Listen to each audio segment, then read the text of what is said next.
datang para peserta SOTH, juga selamat datang Pak Lurah. Selamat datang Bapak. Selamat datang, monggo. Selamat datang. Iya. Iya. Monggo. Selamat datang.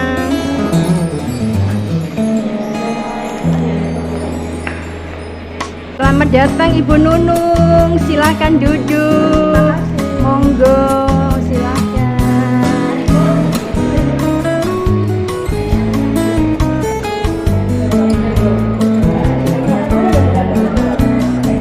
Selamat datang Ibu Firdaus, Ibu Sri Hartini. Assalamualaikum, selamat datang. Alhamdulillah kita bankers kita ya di zamannya. Hah? Iya, di zamannya. Dulu kita bekerja di bank. Sekarang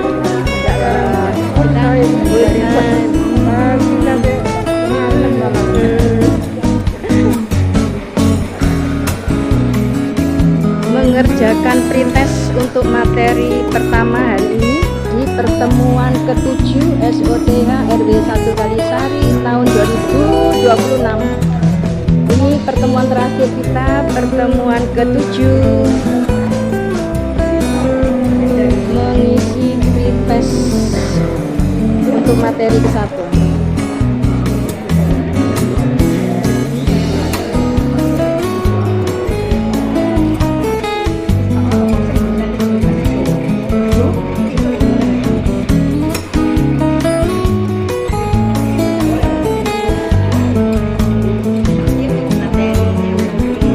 Sedang mengerjakan pretest untuk materi ke-1. Selamat datang Mbak Rika. Selamat pagi, assalamualaikum.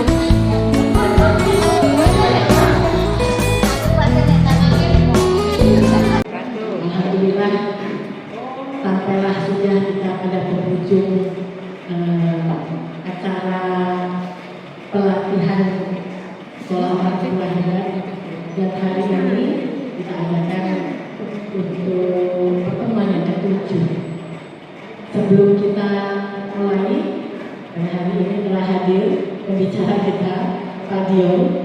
Tapi sebelumnya, mari kita seperti biasanya menyanyikan lagu Indonesia Raya, kemudian Mas PKK dan Mas SOTH. Dilanjut doa dan nanti akan dipimpin oleh Ibu Vivin. Baik, kita berdiri sejenak untuk menyanyikan lagu-lagu dan membacakan atau berdoa dan silakan. Indonesia tanah airku, tanah tumpah darahku, di sanalah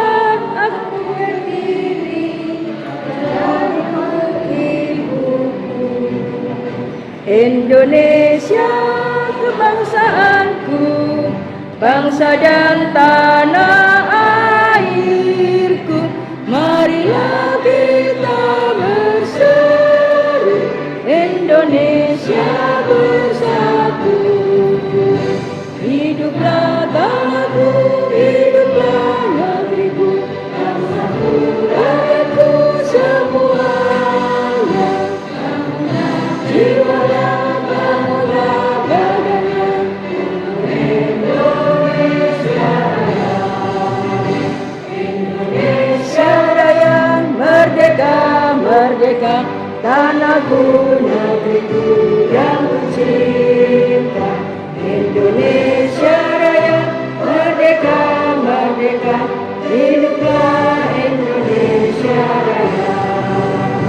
Indonesia Raya, merdeka, merdeka, tanahku, negeriku yang kucinta. Indonesia Raya, merdeka, merdeka, hiduplah Indonesia Raya.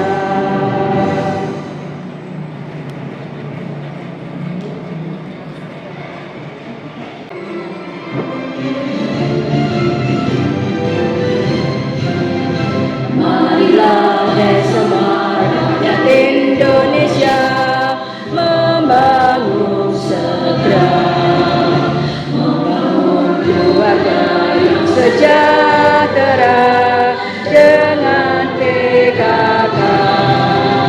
Hayatilah dan amalkan Pancasila untuk negara.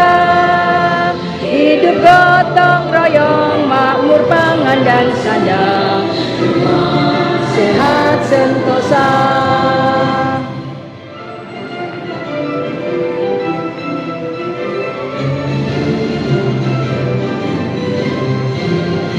Tata laksana di dalam rumah tangga rapi dan indah. Didiklah putra berpribadi bangsa terampil dan sehat. Kembangkan koperasi, jagalah lingkungan dan sekitarnya. Aman dan bahagia keluarga berencana, hidup jaya PKK.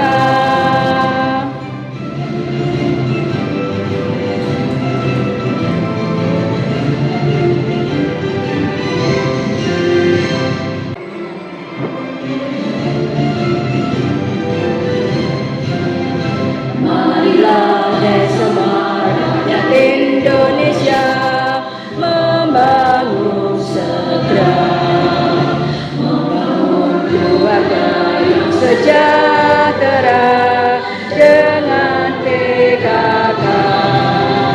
Hayatilah dan amalkan Pancasila untuk negara.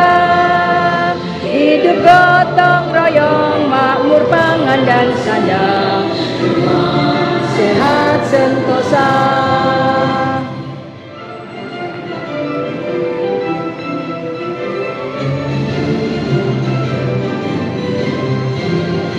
Tata laksana di dalam rumah tangga rapi dan indah. Didiklah putra berpribadi bangsa terampil dan sehat. Kembangkan koperasi, jagalah lingkungan dan sekitarnya. Aman dan bahagia keluarga berencana, hidup jaya PKK.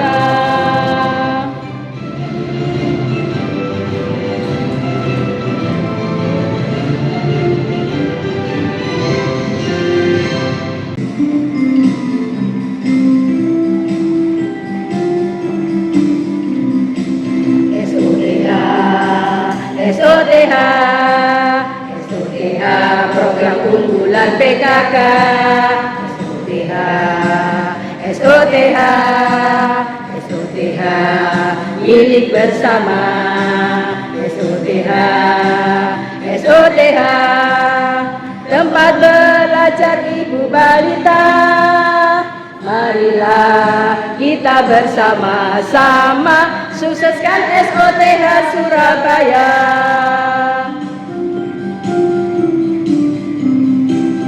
SOTH, SOTH, SOTH, program unggulan PKK.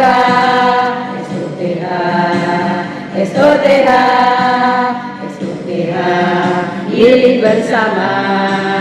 SOTH, SOTH, tempat belajar ibu balita.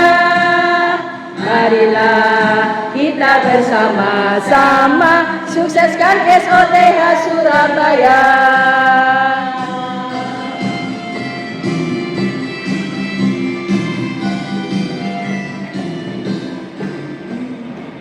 Assalamualaikum warahmatullahi wabarakatuh. Bismillahirrahmanirrahim. Alhamdulillahirabbil alamin. Kita panjatkan puji syukur kehadirat Allah Subhanahu wa taala yang telah memberikan kesempatan untuk kembali dalam kegiatan SOTH ke-7 RW 1 Tuhan Bangsa di dalam keadaan sehat dan penuh kebersamaan. Ya Allah, ya Tuhan yang Maha Pengasih lagi Maha Penyayang, bimbinglah kami agar setiap langkah, setiap program, dan setiap usaha yang dilakukan oleh ibu-ibu RW 1 Kelurahan Kalisari dapat memberikan manfaat bagi keluarga, masyarakat, dan lingkungan sekitar. Ya Allah, kurniakanlah kepada kami, keluarga kami, kesehatan, kesabaran, dan kekuatan serta keikhlasan dalam menjalankan peran kami sebagai orang tua, pendidik, pelindung dalam keluarga serta penggerak kebaikan di dalam masyarakat. Ya Allah, bila dalam kegiatan SOTH ini terdapat kekurangan, kekhilafan ataupun kesalahan, maka ampunilah kami, tunjukkanlah kami jalan yang terbaik bagi kami semua. Ihdinas siratal mustaqim. Rabbana atina fid dunya hasanah wa fil akhirati hasanah wa qina adzabannar. Billahi taufiq wal hidayah. Wassalamualaikum warahmatullahi wabarakatuh. Waalaikumsalam warahmatullahi wabarakatuh. Alhamdulillah. Kali ini santai mau bisa dikerjakan sampai nilainya 100. Materi hari ini ada dua. Yang pertama adalah stimulasi atau rangsangan perkembangan kemampuan menolong diri sendiri dan tingkah laku sosial. Kerjakannya disambung nanti dan bisa mendengarkan nanti jawabnya bisa betul semua dapat 100. Nanti ranking 1 semuanya. Ini pertemuan terakhir, insya Allah setelah ini tinggal menunggu wisuda. Nanti ada wisudanya. Sekolah wisuda ini biasanya sih wisuda anaknya, cucunya, ini sekarang neneknya. Tak apa. Ini saja. Baik, mungkin sebenarnya ini semua sudah kita lakukan sehari-hari, sudah dilakukan kepada anak kita, cucu kita. Cuma tak ada salahnya kita belajar kembali untuk mengingatkan, barangkali ada yang lupa. Jadi stimulasi atau rangsangan kepada anak kita, cucu kita untuk menolong dirinya sendiri. Bu, tidak harus selalu anak itu kita bantu terus, tidak selalu anak itu kita bimbing terus. Ada kalanya kita latih untuk mandiri, bukan berarti tidak sayang. Justru kita karena sayang, maka anak itu harus melatih dirinya sendiri. Jangan sampai sudah kelas 1 SD pakai baju masih dipakaikan neneknya. Diajari mandi sendiri, pakai baju sendiri, pakai sepatu sendiri, gitu. Nah, itu merangsang supaya anak itu bisa menolong dirinya sendiri. Karena nggak selamanya loh orang tua itu selalu bersama contoh anak main, masa iya kok bapak ibunya itu main kan enggak. Terus nanti di jalan misalkan ketemu temannya, dibully temannya, maka paling tidak dia harus ada kemampuan menolong dirinya sendiri. Nah itu berarti di sini dibagi-bagi kalau di materinya ini. Anak umur 0 sampai 1 tahun, gimana sih apa yang kita ajarkan untuk menolong dirinya sendiri dan tingkah laku sosialnya bagaimana? Ya kalau anak 0,1, 0 sampai 1, ya tentu masih belum bisa menolong dirinya sendiri. Dalam hal ini paling yang kita ajarkan adalah kontak mata dan tersenyum. Jadi anak kecil utamanya bola itu kan masih belum sempurna penglihatannya ya. Masih sama-sama itu diajari kontak mata nanti 1 bulan 2 bulan itu dikudang, kalau bisa susunya dikudang walaupun sudah tahu itu anaknya sendiri apa katanya ini anaknya padahal anaknya sendiri. Nah itu melatih kontak mata, kadang diajak ke kiri, kadang diajak ke kanan, dia mengikuti apa tidak. Terus kemudian tersenyum. Jadi diajak guyon anaknya itu tidak apa, tidak dibalas ya tidak apa-apa. Oh namanya juga anak kecil ya. Terus menunjukkan rasa sayang biasanya pakai medianya biasanya paling sering boneka. Ya dan bisa hewan kalau misalkan senang biara kucing ya. Anak kecil yang 0 sampai 1 tahun paling kan kalau sudah bisa jalan ada kucing kan biasanya sering ikuti. Nah ini tadi yang kucing yang tidak lihat supaya bisa lulus-lulus, diajari ngasih makan gitu. Itu anak 0 sampai 1 tahun. Terus menolong dirinya sendiri bagaimana? Menggunakan alat minum. Ya, kalau yang masih beberapa bulan tentu belum bisa, tapi kalau sudah misalkan sudah bisa mulai berdiri, mulai belajar berjalan, ya paling tidak itu diajari cara memegang botol minumnya sendiri atau gelas minumnya sendiri. Jangan diminumkan, itu mengajari dia untuk memegang, itu menolong dirinya sendiri. Ya kalau selamanya ada orang tuanya, kalau enggak dia haus bisa minum sendiri. Menyuap makanan sendiri, tidak apa-apa, jangan diulang terus. Misalkan kalau ada biskuit, kalau sudah misalkan tumbuh gigi, ya nggak apa-apa, kasih regal, apa itu. Mari yang berbeda. Itu untuk anak 0 sampai 1 tahun. Ya, yang enteng-enteng dulu, yang anak 0 sampai 1 tahun jangan jadi lari maraton. Get. Oke. Nah ini sekarang anak 1 sampai 2 tahun. Barangkali nanti di prosesnya ada ya 1 sampai 2 tahun itu diajari apa? 2 sampai 3 tahun itu bagaimana? Nah, tapi sebenarnya banyak yang lebih dari buku ini, tapi buku ini pengakuan saja, kurang lebihnya seperti itu. Anak yang usia 1 sampai 2 tahun, apa sih perilaku sosial yang kita ajarkan? Yang pertama, menunjukkan rasa takut utamanya kepada orang tuanya. Jadi ya nggak apa-apa, maksudnya itu bukan berarti kita harus menakut-nakuti, tidak. Jadi misalkan kalau anak misalkan mau jatuh, luas, nah nggak apa-apa, dia kok nadanya tinggi buku ini, apa? Ya boleh. Misalkan mainnya terlalu jauh, yuk, tapi pakai isyarat begini aja kan sudah takut. Saya dulu itu kalau mainnya agak jauh sedikit, ibu saya sandalnya dilepas, cuma dia coba begini saya sudah takut. Jadi bismillah. Gak perlu, ayo, sandalnya dilepas 1, dia itu kan gini, takut, itu saya. Kalau anak zaman sekarang, sandalnya dilepas, 1-nya yang yang disuruh lepas semua. Jadi diajarkan rasa takut, gak apa ya, itu boleh, bukan menakut-nakuti, cuma biar anak itu ada remnya, gak bablas. Mengenali diri sendiri lewat cermin, ya. Anak 1 sampai 2 tahun juga sudah mulai bisa memikir. Kasih cermin, nah ini lo kamu, gitu ya. Diajak ngobrol, lo ganteng, lo pinter, lo soleh. Mengenal dirinya sendiri lewat cermin. Nah, terus tahu mana miliknya. Itu dikasih barang-barang mainan. Mungkin boneka-bonekaan kalau perempuan, atau mungkin mobil-mobilan kalau laki-laki. Jangan kembali ya, perempuan kasih mobil-mobilan, laki-laki kasih boneka. Ya jangan. Itu juga mungkin salah satu yang membuat anak jadi melambai, cowok gitu ya. Sejak kecilnya sudah dibiarkan mainan boneka. Kalau bisa jangan, anak laki-laki itu harus gagah, kayak mas mainan, robot-robotan gitu. Itu tingkah laku sosialnya. Terus bagaimana cara menolong diri sendirinya untuk anak umur 1 sampai 2 tahun? Memberi kesempatan belajar berpakaian sendiri. Tentunya pakaiannya jangan yang itu ya, yang susah-susah. Umur 1-2 tahun kasih kebaya, ya susah. Terus pakai yang kaos baju apa gitu ya, diajari.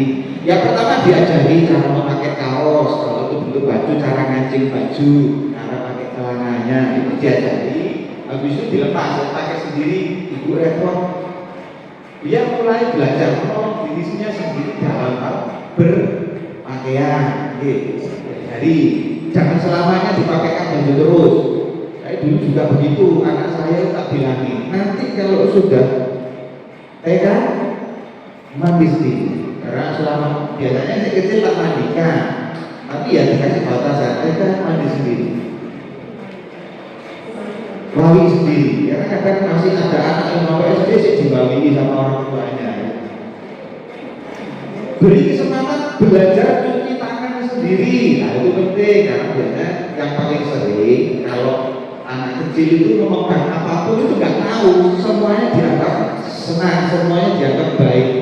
Pegang pasir, ya baik, nanti pegang kapur, pegang ini, langsung makan. Nah, jadi diajari mencuci tangan, terus dikasih kesempatan mencuci tangannya sendiri. Terus beri kesempatan menggosok gigi sendiri.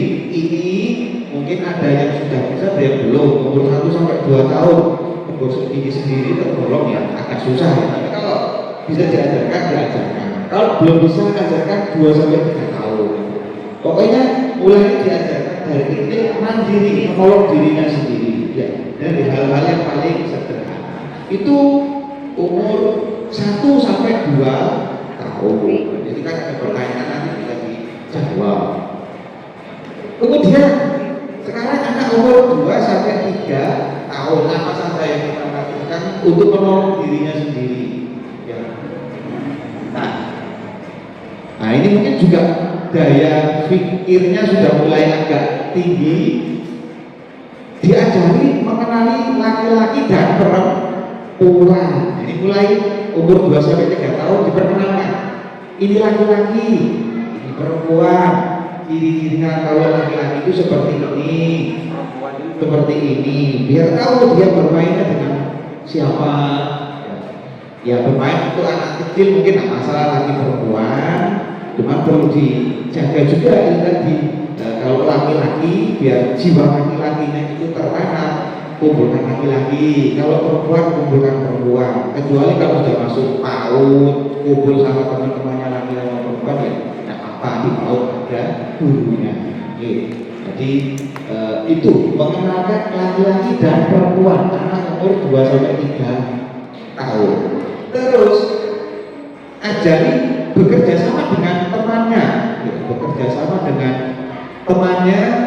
Contoh misalkan main loncat tali, itu kan nggak bisa main loncat tali sendiri, harus ada temannya. Main tombak sodor, itu diajari. Nggak apa-apa mulai dari kecil, yang penting saling menolong, bekerja sama dengan temannya. Terus mengenali jenis perasaan. Kan sudah mulai bisa mikir gimana orang tua itu kalau tersenyum, ya tersenyum, ya jangan marah. Nah, dia juga harus tahu kalau ini orang tuanya sedang marah, gitu ya. Jadi supaya oh ini diparang itu nih. Iya. Iya, itu dikasih apa? Sepatu tuh ya. Iya, apa-apa. Senang. Salah satu kebahagiaan nikmat yang mungkin dia datara adalah mempunyai cucu. Iya, wis itu saya rasakan sendiri. Punya cucu pertama itu rasanya alhamdulillah luar biasa. Karena nggak semua punya karunia cucu, terus punya cucu itu alhamdulillah. Nah, terus kemudian gimana? Apa yang kita ajarkan anak umur 2 sampai 3 tahun untuk menolong dirinya sendiri? Melatih buang air. Nah, ini mungkin umur 1 sampai 2 tahun. Mungkin anak itu masih sering dipakai pampers. Yang pertama kita ajarkan untuk biasa tertib kalau pipis. Nah, kalau saya dulu saya jamin mungkin 1 jam apa 2 jam. Terus waktunya pipis diajarkan. Ayo sekarang pipis diajarkan kamar mandi. Tatur. Untuk mengurangi, yang pertama mengurangi pampersnya, gitu kan lumayan. Biasanya 1 bulan sakbal, ini 1 bulan mungkin setengah bal. Iya, gitu. Jadi menolong dirinya sendiri, buang air kecil, termasuk buang air besar juga. Dan juga kalau terlalu sering pakai pampers itu kan ya tak baik untuk tangannya berengen. Iya, lembab. Tuh, diajari menolong dirinya sendiri. Makan dan menuang minum sendiri. Apa diajari makan sendiri? Kita kasih makanannya. Nah, dia biar ngurus sendiri atau pakai sendok sendiri. minumnya kita kasih gelas, terus kita kasih apa tumbler atau apa, diajari menuang, diajari dulu pertamanya, kasih contoh, setelah itu dia minum sendiri. Ya. Dan anak umur 2 sampai 3 tahun, apalagi cuci tangan dan mengeringkannya. Tadi diajari cuci tangan sendiri, sekarang dengan mengeringkannya. Supaya apa? Kadang kita itu kan kalau habis cuci tangan pegang kertas, kalau masih basah otomatis kertasnya basah. Pegang baju, bajunya itu basah. Jadi diajari cara mengeringkannya. Kalau rumahnya modern pakai hair dryer, pakai hair dryer itu ya. Kalau tidak pakai tisu atau pakai alat boleh. Gitu. Itu anak umur 2 sampai 3 tahun. Tentunya masih banyak ya, nanti dalam kehidupan sehari-hari pasti kita mengalami. Ini anak umur 3 sampai 4 tahun, apa saja diajari bermain dengan teman sebayanya. Jangan dibiasakan anak itu menyendiri, kasihan. Nanti takutnya waktu sekolah dia terbiasa menyendiri. Biasanya anak yang menyendiri itu berpotensi dibully sama teman-temannya karena tidak bergaul sama teman-temannya, tidak berkumpul, dikira sombong dan sebagainya, gitu ya. Jadi diajari mulai, nggak apa-apa, anak terus boleh dilepaskan aja. Misalkan ya, alhamdulillah kalau di lingkungan RW 1 ini kan mungkin perumahannya tidak tergolong jalan raya yang sering dilalui kendaraan besar dengan kecepatan tinggi. Di sini nggak apa-apa, anaknya boleh main sama teman-temannya, konek sepak bola, bermain lari-larian, gitu. Diajari supaya main dengan teman sebayanya.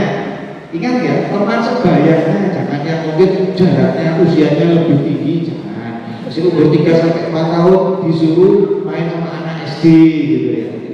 Maksudnya nanti nggak imbang anaknya. Terus bergaul dengan orang dewasa, utamanya keluarganya, dengan bapak ibunya, dengan kakek neneknya, dengan paman-pamannya, itu diajari juga untuk bergaul dengan orang dewasa. Karena nanti di luar itu kadang kita juga akan bertemu dengan orang dewasa, anak-anak. Jadi paham, oh bagaimana kalau berhadapan sama orang dewasa. Terus apalagi menunggu giliran. Anak kecil itu apa ya, ada istilah mengajari anak itu seperti mengukir di atas batu. Mengajari orang tua itu seperti mengukir di atas air. Mengukir di atas batu itu susah, Bu. Harus pakai palu, pakai kikir, diasah, digerinda. Tapi kalau sudah jadi, maka tetap awet. Sama kayak anak kecil, ngajari itu susah. Tapi begitu dia ingat, dia akan ingat seterusnya. Dan kalau seusia-usia kita ini, bahwa kita ajari, mungkin pagi ini saya ngomong seperti ini, nanti pulang yang materinya apa? Nggak tahu gitu ya. Jadi habis diajari air itu kan gitu ya, mengukir gampang, air gampang mandi. Tapi kita masukkan gini, gampang kok. Tapi ada bekas tangannya, ada hilang gitu. Itu ibaratnya seperti itu. Jadi salah satunya menunggu giliran, ajarkan ke anak kecil itu, ajarkan antri. Misalkan contoh yang paling mudah itu kalau diajak makan di McDonald, di KFC itu kan antri di kasir, diajari. Kenapa kok antri? Ya karena membudayakan antrian. Kalau misalkan ke apotek beli obat itu kan kadang juga antri gitu ya. Diajari menunggu giliran. Terus kemudian karena usianya sudah 3 sampai 4 tahun, ajari berbagi, ajari sodako, ajari dermawan. Caranya ya sederhana saja. Misalkan ada orang ngamen, ya sudah, yang suruh ngasihkan uang itu biar anak kita saja. Dek, itu ngasihkan orang ngamen. Ya orang akan macam-macam, kadang ada yang pura-pura ngantuk, pura-pura nggak ada orangnya.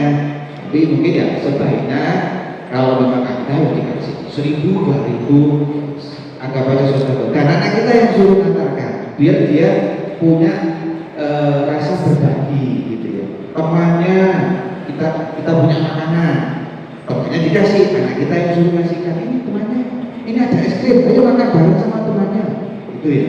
Jadi diajarkan, ya walaupun mungkin ada ya saya juga mungkin karena kita karena sakit nggak mampunya untuk kakak dia nggak mampu beli, kakak punya makanan gitu didelikno, gitu ya. Makan sini aja, nanti kalau kesana kamu minta. Terus kita khusnudon aja mungkin tidak ada yang buat berbagi, sehingga cukupnya cuma satu. Gitu. Cuman kalau memang ada dan mampu ajari berbagi sedari kecil kepada anak-anak kita. Terus menolong dirinya sendiri, apa saja untuk anak usia 3 sampai 4 tahun, membereskan piring gelas kotor. Jadi habis makan, kalau saya di rumah biasanya saya ajarkan anak-anak saya habis makan cuci piring sendiri, cuci gelasnya sendiri. Nah, itu kita bukan berarti kita itu menindas anak dan sebagainya, cuma biar kita biasakan anak itu bertanggung jawab dengan apa yang jadi tanggung jawab, termasuk habis makan.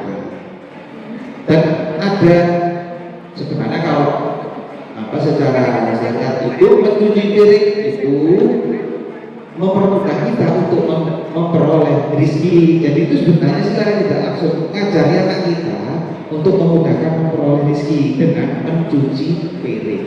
Salah satu hal yang mempermudah mendapatkan rezeki adalah cuci piring. Makanya saya kalau habis makan tak cuci sendiri piring saya ingin dapat rezeki. Tuh, gitu. Cuci tangan dan kaki sendiri. Nah, diajarkan juga, ya, utamanya kalau mau pergi mana, bangun tidur atau mau pergi mana, biasakan cuci tangan dan kaki sendiri. Terus memakai sandal dan sepatu sendiri. Nah, jangan terus-terusan dipakaikan. Silakan pertama diajari, terus kemudian yang lain ditinggal dari jauh saja, gimana dia bisa pakai apa enggak. Kalau masih belum bisa ya diparahi, dibetulkan. Tapi kalau sudah bisa ya alhamdulillah. Kita ajari anak kita menolong dirinya sendiri. Sekarang umur 4 sampai 5 tahun. Umur 4 sampai 5 tahun ajari bermain berkelompok, ya sama dengan yang tadi bermain dengan teman sebaya ya. Bermain berkelompok, terus kemudian mulai menyadari perilaku baik dan buruk. Nah itu mulai diajari ya. Oh ini baik, nah, oh ini buruk. Oh jangan gitu, itu gak baik. Oh jangan gitu, itu nanti gak baik. Oh ya, kalau bisa seperti ini baik. Nah, gitu diajari baik buruk. Umur 45 tahun sudah mulai bisa memahami baik dan buruk. Menunjukkan emosi dengan sopan, ini yang berat. Menunjukkan emosi dengan sopan, gergetan tapi dengan tidak marah-marah. Itu angel. Kenapa? Anak itu fotokopi terbaik di muka bumi. Apa yang dilaksanakan orang tuanya ditiru sama anaknya. Nek bapak ibu ngamukan, yo anaknya melu-melu ngamukan. Niru sopo, niru bapak. Niru sopo, niru ibu. Niru baik. Niru baik. Setiap hari melok baik soalnya. Baik. Niru baik ya. Jadi itu memang berat menahan emosi dengan sopan. Kemudian apa yang kita ajarkan untuk menolong dirinya sendiri, membuka dan melepas, memakai dan melepas baju sendiri, termasuk jenis bajunya. Kalau kancing baju biarkan dia membuka kancing bajunya sendiri. Kalau selerekan ya biarkan dia buka selerekannya sendiri. Ya. Buka dan ikat tali sepatu. Kalau sekarang anak kecil biasanya sepatunya krek-krekan. Ya, krek-krekan ya, nggak mau repot juga bapak ibunya ya.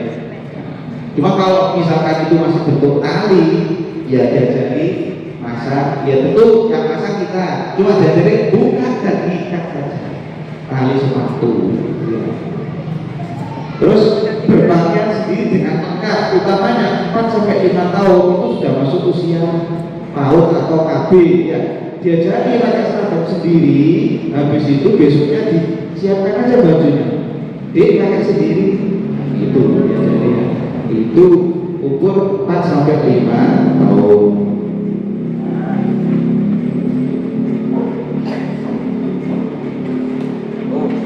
Umur 4 sampai 5 tahun ada lagi gosok gigi dan berkumur sendiri ya. Kalau umur 5 tahun sudah mulai bisa gosok gigi diajari ya, diajari mengeringkan badan sendiri pakai handuk gitu ya. Terus diajari diajari kawin sendiri ya, gimana caranya itu karena penting. Masa ya seterusnya apalagi kalau di sekolah masa ibu sih nyawi gitu ya, walaupun di beberapa sekolah masih ada resikonya. Kalau jadi guru KB, guru TK itu resiko ya harus mau nyawi muridnya. Tapi kalau bisa diajarkan umur 4 sampai 5 tahun itu kawin sendiri ya. Makanya kalau mau saya pegang-pegang daerah kemaluannya itu nanti takutnya ya tidak baik. Terus apa lagi? Pakai sendok garpu. Terus memotong pakai gunting. Kalau saya kalau 5 tahun sudah ngerti gunting, sudah ngerti silet, diajari memotong.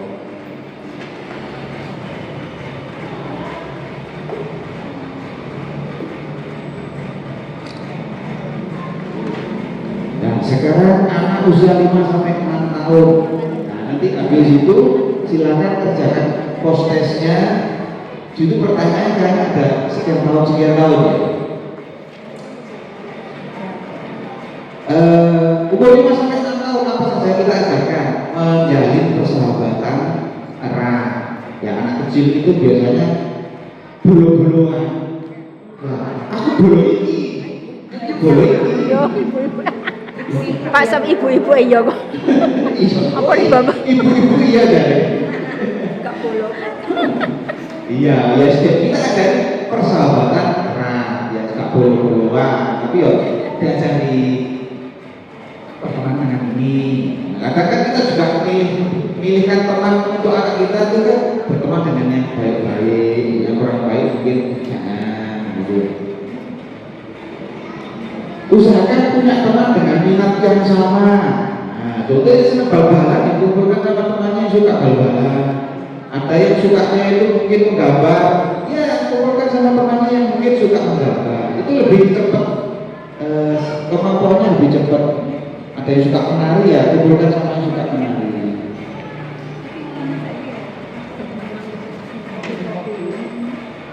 Mengenali baik buruk, nah kalau ini sudah pasti sudah paham baik buruk, sudah kita ajarkan dari umur 3 sampai 5 tahun nanti.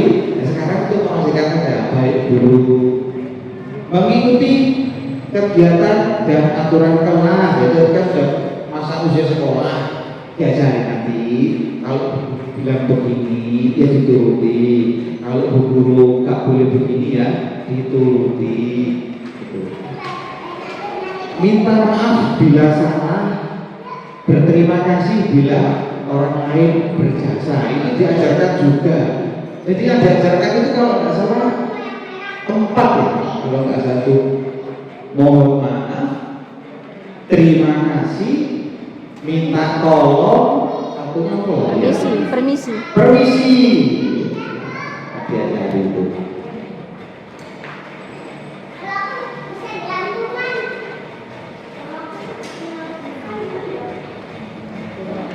Terus untuk menolong dirinya sendiri umur 5 sampai 6 tahun ya pasti sudah bisa mandi dan buang air sendiri ya. Berpakaian lengkap sendiri, kapan waktunya sekolah, kapan waktunya main, kapan waktunya sholat. Terus berani menghadapi situasi baru, ya dikenakan dengan teman-teman yang baru. Nah, itu mungkin materi yang pertama, stimulan untuk menolong diri sendiri dan tingkah laku sosial. Jadi mungkin monggo prosesnya bisa dikerjakan. Mengerjakan postes dari materi ke-1. Setelah ini lanjut mengerjakan postes materi ke-1. Nanti setelah ini lanjut mengerjakan materi kedua. Mengerjakan pretest untuk materi kedua. Sudah. Sambil mendengarkan tapi susah kalau mendengarkan sambil mengerjakan soalnya. Sekarang nanti apa-apa dibetulkan saat proses. Jadi materi gantian saya sekarang tunjuk aja. Oke. Gak apa-apa deh. Kelihatan ya saya.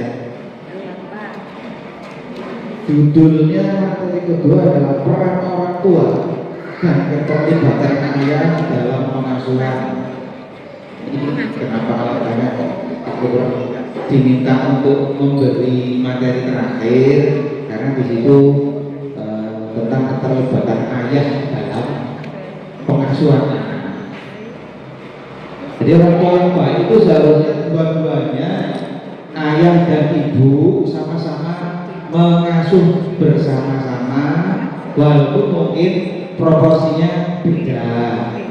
Tapi tetap harus dilibatkan, jangan ibu saja, jangan ayah saja, ya harus kerjasama. Ayah mungkin jam kerja, hari kerja ya bekerja. Tapi setelah pulang ya ikut membantu mengasuh anak. Jangan sampai anak itu nggak kenal ayahnya, ini sopo gitu. Karena kesibukan bekerja. Jawabannya Bu. Kita mulai nih. Jadi kita awal dengan mengasuh anak seperti yang saya sampaikan tadi. Mengasuh anak sebaiknya adalah tanggung jawab ayah dan ibu, jangan ibu saja ya. Walaupun mungkin porsi yang paling banyak ya ibu karena ayahnya kan bekerja. Lalu juga ada yang ibu juga bekerja. Yang bekerja jadinya mbahnya. Mbahnya bekerja. Mbahnya bekerja lewat pembantu. Nah iya, karena mbahnya. Terus sekarang dunia semakin modern, jadi sekarang ada yang namanya daycare ya. Daycare yang penitipan anak. Bayar mahal. Di sini ada dua. Satu tuh bimba di RW 6. Bimbanya Bu RW 6 itu juga ada daycare-nya. Sama yang ini di RW 2 itu ada TPA, tempat penitipan anak.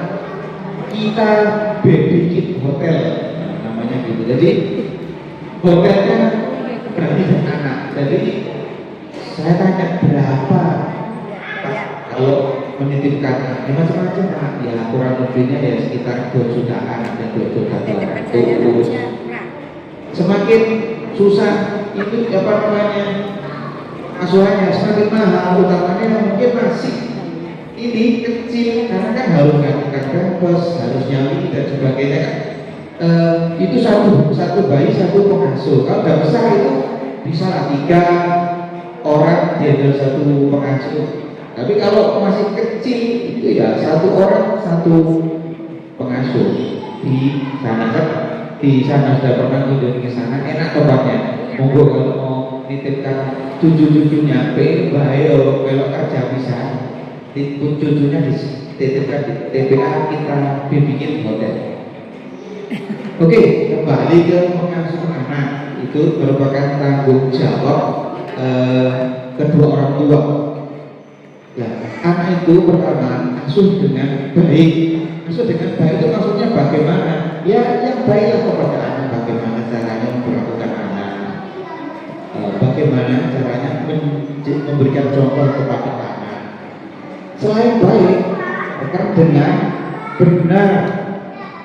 Nah, benar itu karena kita di sini semuanya diajari tentang agama, maka ajarkan anak sesuai dengan ajaran agama. Jadi jangan sampai ajaran mengajari anak sampai tidak tahu agamanya apa gitu ya. Ajarkan itu. Ya. Terus mengasuh anak itu juga dengan kasih sayang, nun sewu, banyak contoh kasus. Selamat datang Bu Lurah. Selamat Dapat Luar. kulura. Ini jadi pengen segera pulang. Sarangi. Ya, jadi kan ada contoh di media sosial itu kan ada yang anak sampai dipukul, memar, disiram air panas, bahkan ada yang sampai meninggal. Itu kan ada di medsos-medsos, di TikTok atau di IG itu banyak yang seperti itu. Nah itu cara mengajar anak yang kurang kasih sayang. Ya mungkin nggak tahu alasannya apa mungkin broken home atau mungkin ada permasalahan suami istri, tapi jangan sampai itu nyampe ke anak. Jadi tetap ke anak cara mengasuhnya harus dengan kasih sayang. Terus pola asuhnya, pola mengasuh anak itu polanya ada 4. Mungkin sudah terbiasa mengasuh anak, tapi pola asuh itu yang berdasarkan sudah juga ada 4. Yang pertama itu otoriter. Tahu otoriter ya? Us diktator. Apa kata orang tua bilang ayo anak nggak boleh bantah. Pola asuh yang kedua itu demokratis.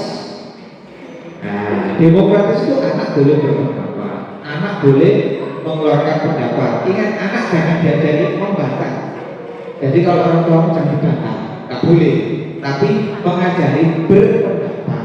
Ya, jadi misalkan kalau nggak cocok, nanti cara diajari, ya gini loh, apa nggak gini? Gitu. Kalau bahkan ayah pun salah, oh iya ya ternyata begini. Nah itu salah satu contoh demokratis, anak diajak ngomong.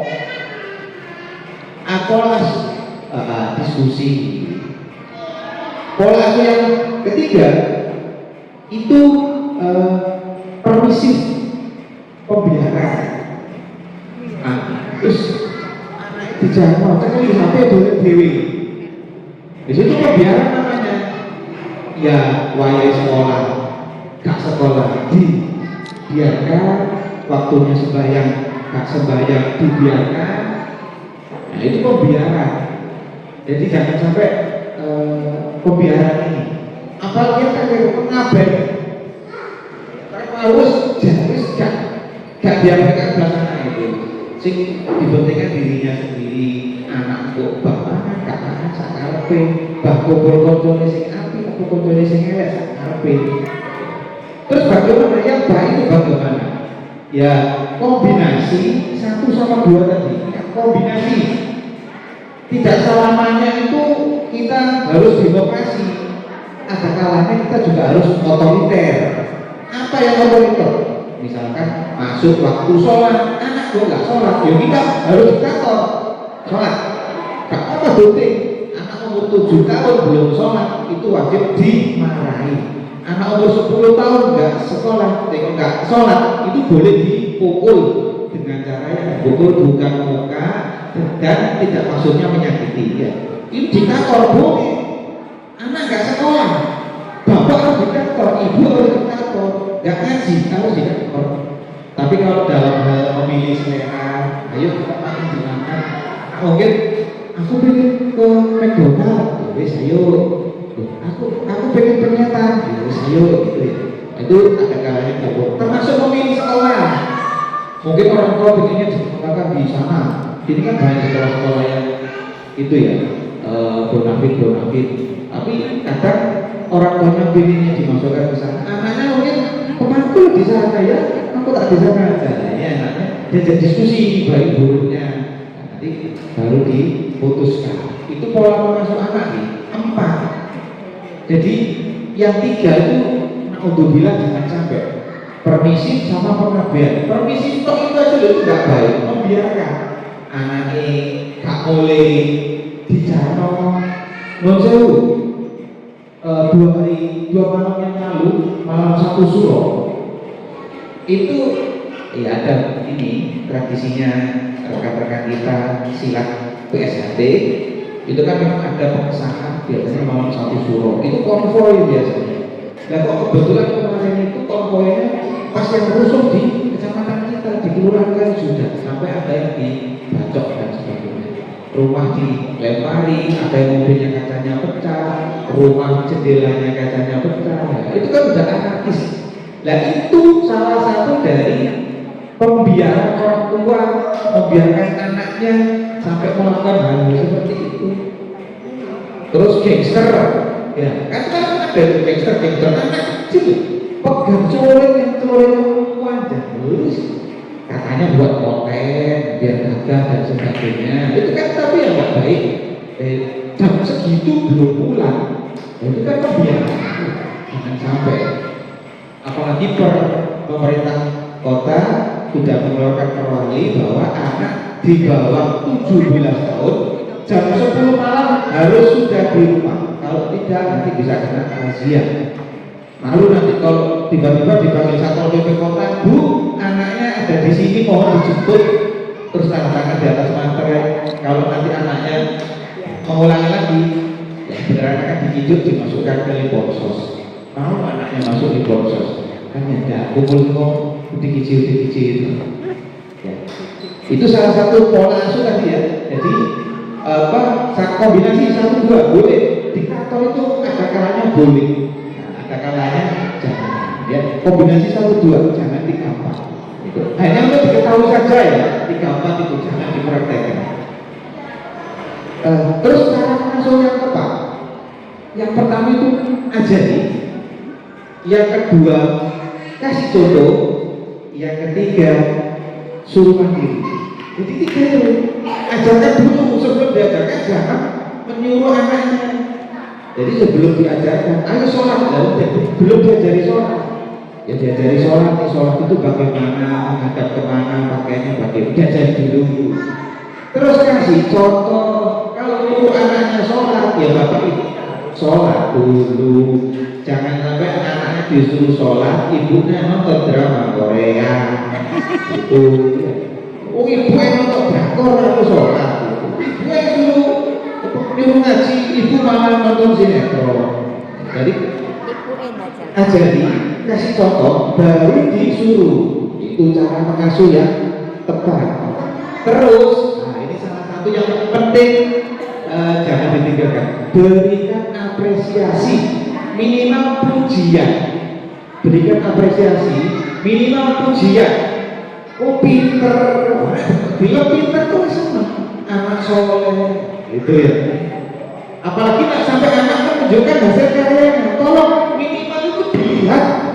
Api walaupun kabari gitu ya. Terus paling kan kita bilang api itu. Ini gambar apa? Syukur kalau apresiasi bisa dilupakan, misalkan dikasih apa? Ayo, misalkan bijinya oleh 10, besok tak ke McDonald. Itu kan semangat kan? Nek rapor oleh yang siji, tukokno sepeda. Tuh, itu kan apresiasi. Kalau mampu, kalau misalkan nggak mampu ya dek-dekan saja itu nanti. Ayo misalkan kamu di kelas masuk 10 besar, ayo jalan-jalan ke TP, kamu mau beli sepatu, contoh itu, apresiasi cara mengasuh anak. Terus faktor penting pengasuhan, yang pertama disiplin, yang kedua komunikasi. Jadi anak harus diajari disiplin sejak dini. Mulai dari bangun, waktunya mandi, waktunya bermain, waktunya tidur siang, waktunya makan, sampai waktunya tidur. Ya nggak selalu sakit ya, fleksibel. Mungkin anak sudah main, kok jam 12 diingatkan ayo, pakai dulu, ya molor-molor dikit. Saya asik ya, toleransi 10 menit, 15 menit. Nah, ini masih belum pulang juga, ya, tapi sana lepas satu ajukan ini tapi jangan dilempar. Cukup untuk istilahnya tadi yang itu memberikan rasa takut itu penting pada anak, karena saya tidak punya rasa takut pada orang tua. Di sini juga jamnya sekolah ya, jangan sekolah, jamnya ngaji, waktunya sholat itu harus disiplin. Dengan kata-kata yang pola asuh sebelumnya, ajari, kasih contoh, baru disuruh. Bapaknya dulu, ibunya dulu harus kasih contoh. Terus yang kedua nanti komunikasi, cara ngomongnya itu loh. Yo, jangan bentak-bentak, jangan dengan kasar. Tapi ya kalau bisa sama anak tetap harus ada wibawanya, segaul-gaulnya bapak, ibu kepada anak. Sekarang kan anak Gen Z ya, kan medianya kan wis beda dengan kita dulu. Medianya TikTok dan sebagainya boleh gaul, tapi tetap harus ada batasnya. Tetap harus ada sosok seorang ayah, seorang ibu. Dan mengajak anak disiplin itu yang pertama ajari sesuai umur. Contoh menonton TV. Nek tontonan dewasa, anak kecil jangan boleh nonton ya. Jadi terus ada kekerasan, ada action, ada yang berbau seksual, anak kecil dilarang. Ajari sesuai umur. Ya, mengajak anak disiplin yang pertama ajari sesuai umur. Yang kedua, beri perintah yang jelas. Kalau nyuruh, ya suruhlah dengan jelas. Le, sholat.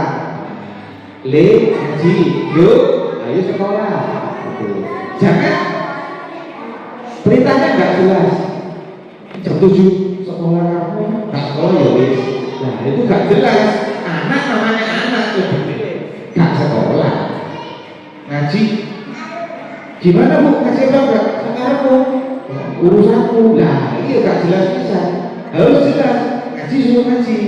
Itu anak grundel apa? Anak kecil grundel itu ya bagian dari mendidik. Semuanya itu berawal dari keterpaksaan. Awalnya dipaksa, lama-lama menjadi biasa, terus akhirnya menjadi bisa. Itu paksa dulu, itu. Terus jelaskan alasannya. Nah, yang ketiga itu jelaskan alasan kenapa kok saya harus sekolah jam sekian, harus sholat dulu jam sekian, sholat maghrib jam sekian, saya makan jam sekian, tidur siang jam sekian. Berikan tahu alasannya. Yang ketiga. Nah, yang keempat, untuk mengulang mengasuh disiplin, ulangi berkali-kali. Ya, jadi ngaji ya ngaji terus, nanti waktunya libur ya libur tetap. Cuman ya ngaji terus, jangan sampai dibiarkan anak ngaji sholat terus, sekolah diulangi berulang-ulang. Disiplin itu begitu, harus diulang-ulang. Terus, nah itu tadi yang bisa dilakukan oleh kedua orang tua. Nah sekarang saya mau tentang peran ayah. Karena apa? Peran ayah itu penting. Jangan sampai anak nggak tahu ayahnya. Memang yang paling sering saya dengan ibu ya. Tapi bapak itu juga tetap harus ambil memberikan pengaduan. Minimal pulang kerja atau sebelum berangkat kerja. Jadi memang ayah itu tugasnya mencari nafkah, tapi ayah itu juga bisa ikut mengasuh anak dan menjadi panutan. Karena yang menjadi panutan itu biasanya ayahnya. Nah kalau ayah ikut mengasuh anak, nah, insya Allah setelah yang dipelajari, kalau seorang ayah ikut mengasuh anaknya, yang pertama anak itu jadi cerdas. Ya, anak jadi cerdas. Yang kedua, anak jadi baik. Otomatis dengan catatan ya bapaknya yang diajarkan juga harus baik. Yang pertama anak jadi cerdas, yang kedua anak jadi baik, dan yang ketiga anak jadi jahat. Biasanya bapak itu ngajak main sama anaknya, biasanya olahraga fisik, dijak lari-larian, dijak tembak-tembakan, bapak biasanya. Anak diajak mancing, anak diajak sepedaan, itu bapak. Tapi paling tidak itu membuat anak menjadi sehat. Yang pertama anak menjadi cerdas, itu anak menjadi lebih aktif karena sering diajak ngomong sama bapaknya. Terus kemudian berperilaku baik, tapi dengan catatan bapaknya jangan kasih contoh yang baik. Berprestasi di sekolah, lebih banyak kosakata. Karena ayah itu pasti juga biasanya ngajarin kata-kata anak. Ini loh, ini diajari, dan jangan sampai anak nggak tahu lebih terampil, terus bisa lebih sukses. Terus kemudian anak bisa menjadi lebih baik, bisa selalu bahagia, selalu sama bapaknya ya. Karena nggak semua ditunggu bapak. Ada yang mungkin anak yang non-sewu ya sudah kecil diatur, atau mungkin punya ayah tapi ayahnya sibuk bekerja. Nah, makanya kalau bisa ketemu bapaknya pasti bahagia. Terus kemudian ceria, terus bangga, terus punya pekerjaan bapaknya itu disebut-sebut pekerjaannya apa gitu ya, dengan bangga. Mudah bergaul, suka membantu, sehat mental, merasa aman. Kalau punya bapak itu merasa dilindungi ya, ada apa-apa harus dilindungi bapak. Terus anak jadi sehat, itu anak jarang sakit, tidak mudah celaka karena selalu dilindungi bapaknya. Terus anak jadi lebih sehat karena sering diajak bermain. Terus yang terakhir, apa sih yang harus dilakukan bapak? Mulai dari ibu hamil itu bapak sudah harus berperan aktif. Ya bapak harus produksi toh, gitu ya. Ikut bertanggung jawab. Yang pertama ya jadi bapak siaga ya, siap antar jaga ketika istrinya hamil, dampingi gitu ya. Terus kemudian ketika sudah lahir ikut merawat bayi, ya termasuk ikut buatkan susu, ikut gendong. Itu saya alami dulu ketika awal-awal punya anak sama buluran itu. Ya kalau pas malam utamanya malam bulu karena pagi harus kerja loh, malam bangun. Nah ini wis anak ngajak lembur. Jadi anak bangun ya dibangun, digendong, ya digoyang-goyang gini sampai kebiasaan paginya itu. Dulu kan saya ngajar gitu ya, di depan kelas kadang-kadang goyang-goyang sendiri karena bawa lagi malam, jadi pak goyang-goyang nggak nyadarin kebiasaan semalam bisa ngantuk-ngantuk gitu ya. Terus kadang ya karena ngantuk bikin susu itu botolnya kotaknya di sini, bubur di sini, kadang tiru saya, jadi bubur itu tak masukkan, tak kasihkan buluran untuk masukkan ya, tak keluar ya. Itu peran bapak merawat. Jadi kalau saya melihat bapak-bapak gendong anak itu senang saya, keren. Ikut apalagi kalau gendongannya gendongan jari, ya senang saya. Tahu jari ya? Diselempang lagi gitu. Terus kayak bapak gentleman gitu. Terus bermain dengan anak.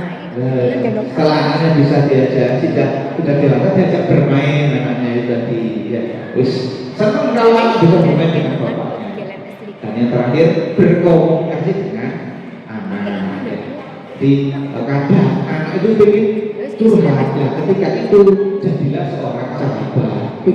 Nah, ada masalah apa? Otomatis anaknya sudah besar-besar, punya masalah dengan ceweknya, punya masalah dengan temannya, kan gitu. Mesti sahabatnya ada. Kalau saya cowok, yang cowok itu kalau sudah tidak ke saya, karena mungkin sesama cowok ya itu. Jadi kita ngomong gini. Oh ini loh, kalau nanti sama temannya harus gini. Itu. Jadi ayahnya harus berkomunikasi. Baik itu tadi materi peran pola asuh anak serta peran ayah kepada anaknya. Nah, monggo barangkali pertanyaan di proses ada yang seperti materi yang saya sampaikan bisa nanti prosesnya dikerjakan. Jadi ini materinya cukup sekian, dan sekalian ini pertemuan terakhir, nanti kita sekalian penutupan. Dan nanti bersatu dan tadi akan ada hadiah untuk peserta terpilih. Nah, siapakah dia? Nanti diumumkan. Sekarang prosesnya dikerjakan. Pak, saya mau memberikan kita seri ya Pak. Boleh. Anak kalau sudah sekolah, udah banter. Anak kalau sudah sekolah, otomatis orang tua itu waktu bertemunya dengan anak itu akan berkurang. sehingga pengaruh lingkungan yang ada dengan di rumah dengan di sekolah itu akan berbeda. Saya ingin memberikan masukan, alangkah baiknya sebagai orang tua itu fungsi controlling. Jadi tidak hanya di rumah saja, tetapi di sekolah itu perlu dikontrol. Karena kadang-kadang tingkah laku anak di rumah itu berbeda jauh sekali dengan di sekolah. Jadi fungsi controlling itu sangat penting sekali. Kadang-kadang diberitahu oleh pihak sekolah, orang tua itu tidak percaya, bahkan masih membela anak. Nah ini yang kadang-kadang membuat gap antara kita sebagai pihak sekolah itu tidak bisa memberikan masukan karena anak terlalu di cover oleh orang tua karena sudah dia berbeda. Oleh karena itu ibu-ibu yang muda yang punya anak SD, SMP dan SMA itu hendaknya selalu berkomunikasi dengan pihak jam mau rapotan seperti ini. Itu orang tua kan tidak tahu apa kegiatan di sekolah. Itu sebenarnya orang tua harus tahu. Anak-anak itu biasanya sudah lari kemana-mana karena pada saat itu jam pembelajaran itu sudah istilahnya sudah tercover gitu. Nah ini anak-anak membuat acara sendiri. Nah itu yang kadang-kadang identitas anak itu menjadi hilang kalau sudah di masyarakat. Jadi fungsi controlling dari rumah ke luar itu sangat penting sekali. Sehingga kita bisa mengasuh anak itu sesuai di rumah dengan di sekolah itu bisa bagus. Hanya sharing Pak ya. Baik di rumah, di masyarakat maupun di sekolah. Ya, memang harus anak itu kita pantau selalu, kita kontrol selalu, khusus yang di sekolah, karena orang tua anak di sekolah adalah gurunya, maka kalau bisa memang kita harus tahu nomor telepon gurunya, utamanya wali kelasnya, terus mungkin kepala sekolahnya. Biasanya kalau kepala sekolah terlalu jauh ya lewat wali kelasnya aja minimal, sama mungkin anak itu di situ guru yang dihormati siapa begitu. Minimal wali kelas. Nah, di situ kan sehari-hari wali kelas pasti bertemu dengan muridnya. Jadi mungkin bisa bagaimana Bu anak saya di sekolah. Nah, itu salah satu bentuk memantau mengontrol anak kita di sekolah. Mengontrol masukannya bagus. Mudah-mudahan juga menjadi ilmu bagi kita semuanya. Ada lagi? Sambung monggo. Mengerjakan post-test untuk materi kedua.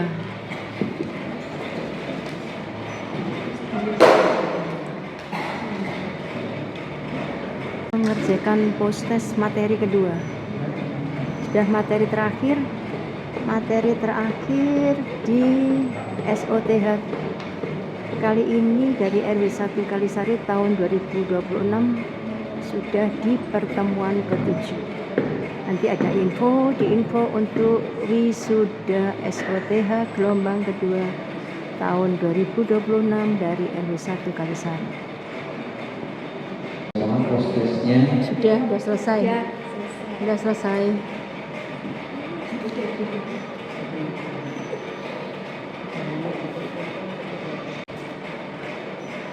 Assalamualaikum warahmatullahi wabarakatuh. Waalaikumsalam warahmatullahi wabarakatuh. Alhamdulillah bertemu kembali Ibu. Ya. Ini penutupan saya hanya ingin menyampaikan pesan dari Bunda PAUD Kota Surabaya.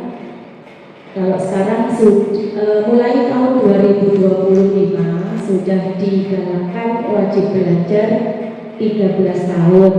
Kalau pertama dulu wajib belajarnya kan 6 tahun nih, 6 tahun di SD. Setelah itu ada lagi kebijakan ditambah 3 tahun, 9 tahun wajib belajar pada waktu itu. Ditambah SD 6 tahun, SMP 3 tahun. Setelah itu ada kebijakan lagi menjadi 12 tahun wajib belajar, 6 tahun di SD, 3 tahun di SMP, dan 3 tahun di SMA. Tapi semenjak tahun 2022 itu wajib belajarnya sudah berubah menjadi 13 tahun. Jadi 1 tahunnya itu di prasekolah minimal itu ya Bu ya, minimal 1 tahun di prasekolah. Prasekolah itu apa Bunda? Prasekolah itu untuk PPT atau di TK. Pokoknya sekolah-sekolah yang mempunyai izin operasional sudah resmi terdaftar di Dinas Pendidikan. Jangan sampai Bapak Ibu menyekolahkan putra-putri cucu-cucu panjenengan di sekolah yang tidak ada izin operasionalnya. Jadi kalau panjenengan ini misalkan belum yakin apakah ini sekolah sudah berizin atau tidak, panjenengan bisa tanyakan dulu ke kepala sekolahnya, apakah sekolah ini sudah resmi berizin. Kenapa harus berizin? Karena kalau tidak berizin, putra-putri panjenengan tidak akan mempunyai NIS atau nomor induk siswa. Mulai dari PPT, pospau terpadu, kalau panjenengan sudah mendaftarkan cucu panjenengan, putra-putri panjenengan, mulai dari PPT itu sudah keluar NIS-nya Bu, sudah keluar nomor induk siswanya, dan itu terus nanti Bu sampai STK, sampai SD, SMP, sampai SMA. Itulah gunanya kenapa harus menyekolahkan di pendidikan yang sudah ada izin sekolahnya. Selain kita yakin atau percaya karena sekolah ini sudah dilindungi oleh Dinas Pendidikan, insya Allah tidak ada kekerasan di dalamnya. Kita juga yakin bahwa pendidikan ini sudah terarah karena sudah ada kurikulumnya dari Dinas Pendidikan. Seperti itu Bu. Jadi untuk sekarang prasekolah 1 tahun di prasekolah. Jadi boleh di PPT, boleh di TK. Kalau panjenengan mau di PPT 2 tahun, di TK 2 tahun itu malah jauh lebih bagus Bu. Karena apa?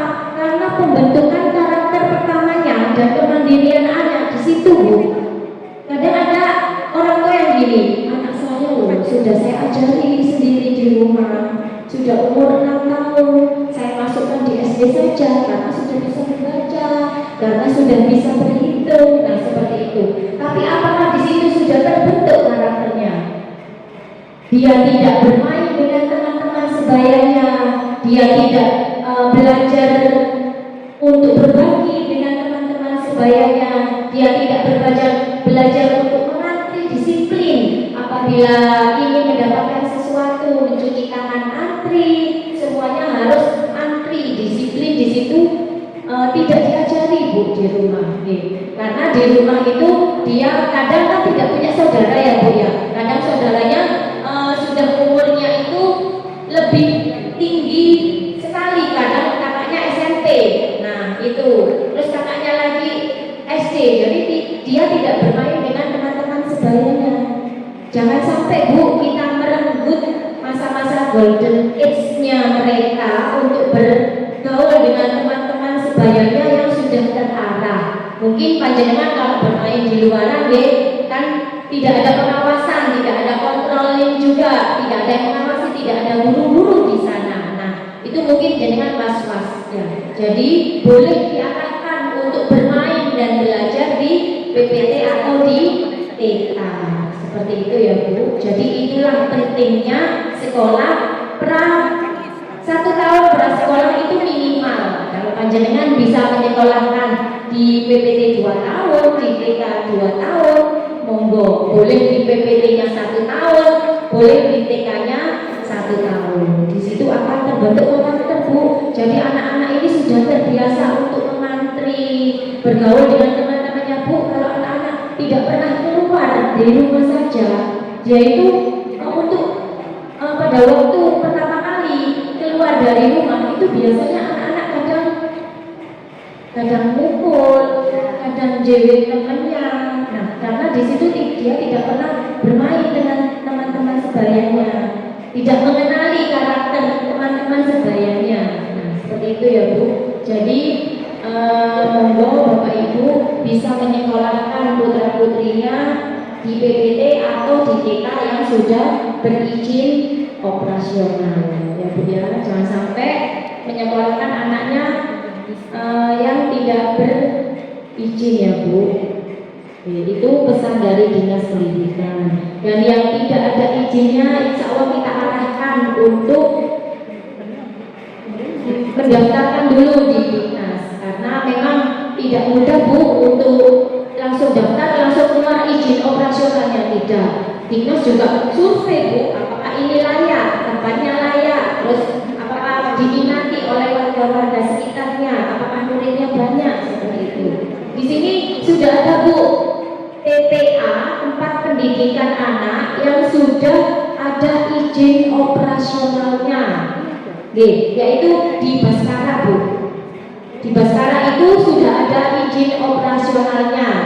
Itu TPA Kids kita, Kids Baby Hotel. Di situ di depannya lapangan, sebelahnya Alaska, pendidikan anak. sebelah sananya. Terus sini Alaska, sini SD2, terus di depannya ada Bu. Insya Allah di situ amanah Bu. Saya sudah pernah survei ke sana. Saya juga tidak tahu di Baskara. TPA berizin.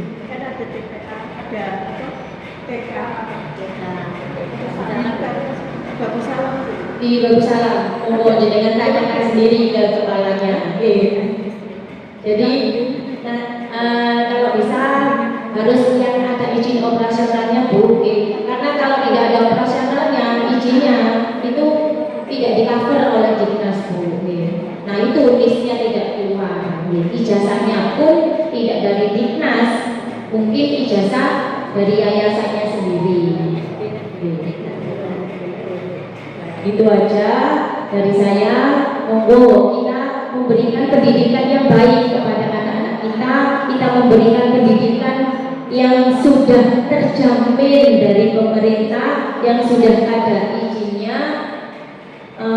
Terus kita jangan ini ya Bu, nggak usah sekolah-sekolah PAUD, nggak usah sekolah-sekolah TK digayopong nyanyi-nyanyi kok. Jangan Bu, di situ memang bermain dan belajar. Jadi metodenya sambil belajar sambil bermain. Nah kalau sudah SD, kalau TK kan gini Bu, pertama PAUD itu nangis, jauh ditemani ibunya, minta ditemani utinya. Nah di situ anak mulai mandiri Bu. Nanti lama-kelamaan bisa ditinggal sama utinya, bisa ditinggal sama ibunya. Nah di situ terbentuklah kemandirian. Jadi anak-anak itu masuk SD sudah siap mandiri, tidak rewel, karakternya sudah terbentuk, jadi sudah terbiasa kalau ada apa-apa harus antri, disiplinnya juga sudah terbentuk mulai dari awal seperti itu. Jadi untuk bersekolah SD bukannya harus pandai membaca ataupun menghitung, tapi karakter disiplin, terus mandiri anak-anak. Karena di situ kalau misalkan anak kita tidak mandiri ya Bu ya, habis kalau SD ya Bu, ini Bu sama gurunya sudah beda dengan yang di TK sama yang di PAUD. Kalau di TK sama di PAUD, alat-alat tulisnya berantakan, itu yang membereskan gurunya. Tapi kalau di SD semuanya sudah harus mandiri anaknya sendiri. Jadi belajarnya walaupun di rumah juga harus ditambahi dengan yang di sekolah. Seperti itu Bu, itu aja dari saya menyampaikan ini karena saya itu amanah dari Bidapot Kota Surabaya agar tersampaikan ke panjenengan semua wajib belajar yang 13 tahun. Ini sudah ada yang tidak terdaftar di Dinas. Saya cek 400 lebih anak di Kelurahan Kalisari. Ya mungkin itu tidak pakai TK atau PPT langsung ke SD bisa. Jadi nanti saya sama Pak Lurah sama staf-staf semuanya akan turun sesuai dengan alamat yang ada di tarikan dari Dinas Pendidikan. Itu saya harus kunjungi Bu. Kenapa kok tidak sekolah? Kenapa ini? Kadang pindah tapi tidak memberitahu. Pindah ke mana? Ke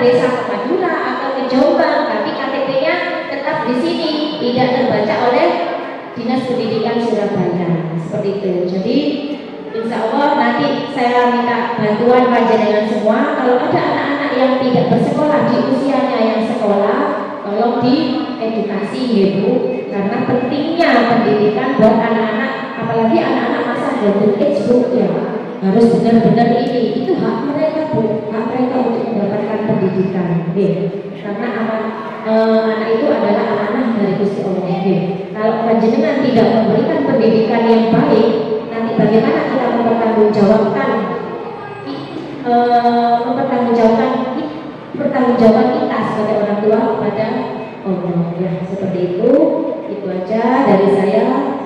Terima kasih. Wabillahi taufiq wal hidayah. Wassalamualaikum warahmatullahi wabarakatuh.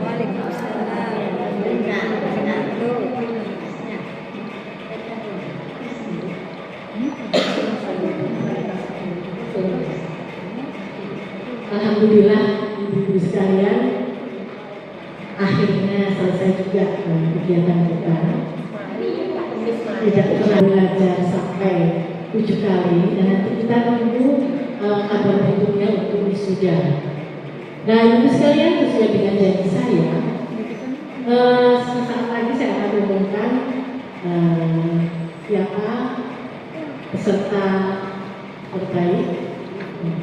Kemudian setelah itu kita akan foto bersama, setelah itu kita akan nyanyi bersama. Setuju ya? Baik. Biar ada tenaganya ya. Ini tadi ada yang misi-misi mau dibawa pulang saja gitu. Soalnya ada yang ini habis rapotan, ada yang rapotan ya, hari ini SD rapotan. Terima kasih loh Bu Lurah, Pak Lurah sudah menjamu kita ya, alhamdulillah. Baik, saya umumkan kata kedua. Kelas SOTH Serikandi Hebat pada kali ini kita panggil Ibu Vivin. Selamat Ibu Vivin, peserta terbaik SOTH gelombang kedua tahun 2026 dari RW 1 Kalisari.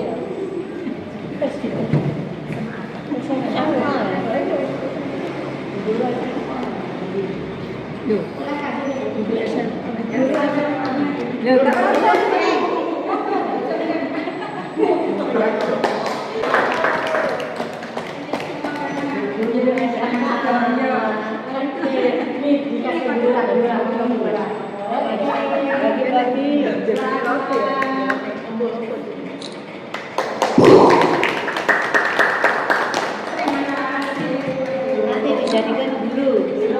Ilmu yang diberikan bermanfaat ya. Semuanya terbaik kok. Cuma ini kita pilih yang terbaik, yang paling terbaik. Semuanya bermanfaat. Baik, siap-siap kita bersama.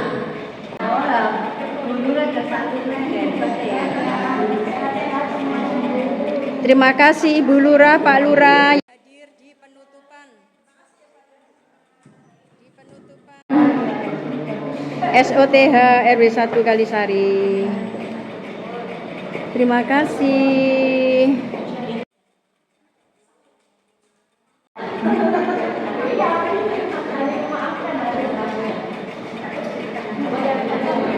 Sudah masuk?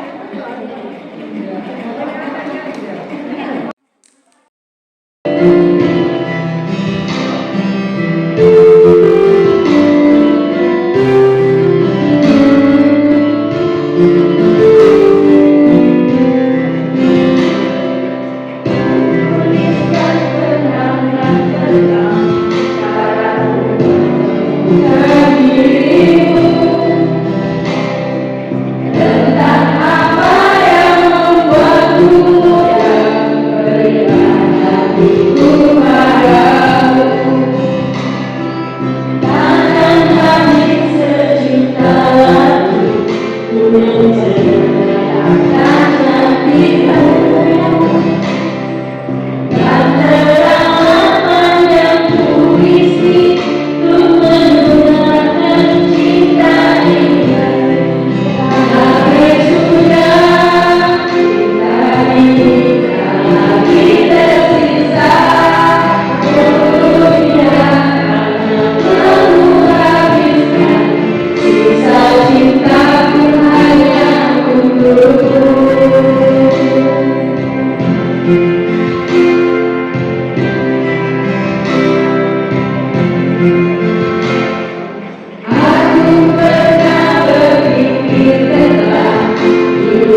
Kalisari.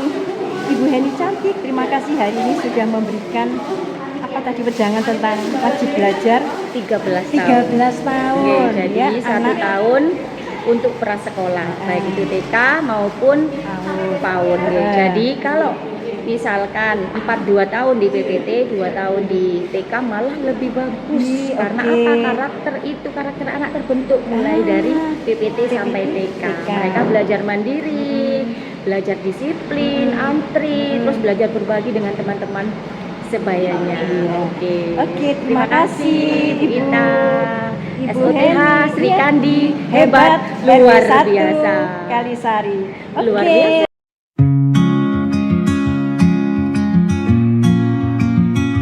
I've seen skies in every shade of blue, but nothing shines like the light in you.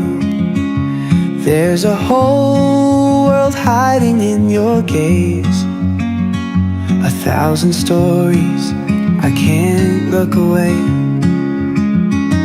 Every blink feels like a breath I lose, every glance I fall deeper into you. Like a current pulling me inside, drowning sweetly in your tide.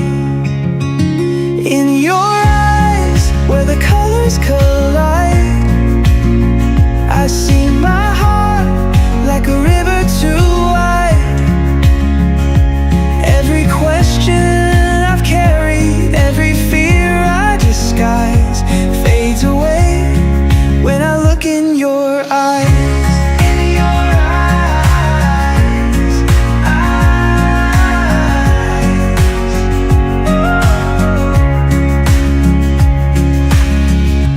There's a spark that only darkness shows, like stars that shine when the silence grows. Even when you're quiet, your eyes still speak,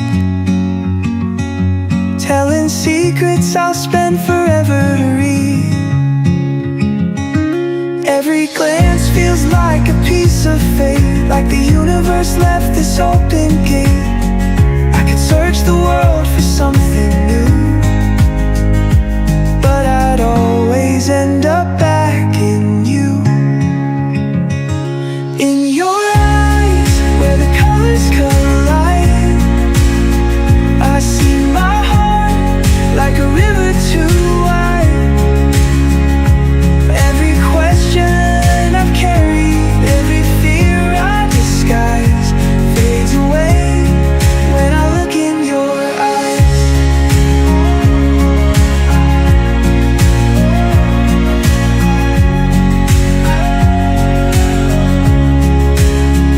Even if the world forgets my name, even if everything starts to change, I could be lost, but I'd still be found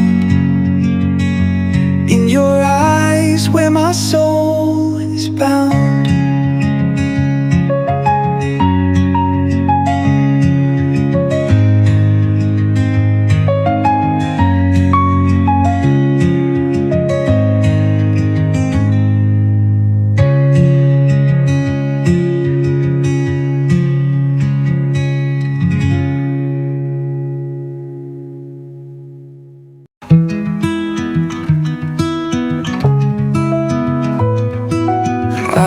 Up with a stranger's face, same reflection, slightly out of place. Every thought circles back again. What am I, and where have I been? Am I the sum of what I've done, or just a shadow chasing the sun? No one's watching, who do I become? When the silence calls, where am I from? Who am I to me when the world's not around? Am I more than a name, or just just lost in the sound? Am I the voice or the echo behind? Or just another question I'll never find?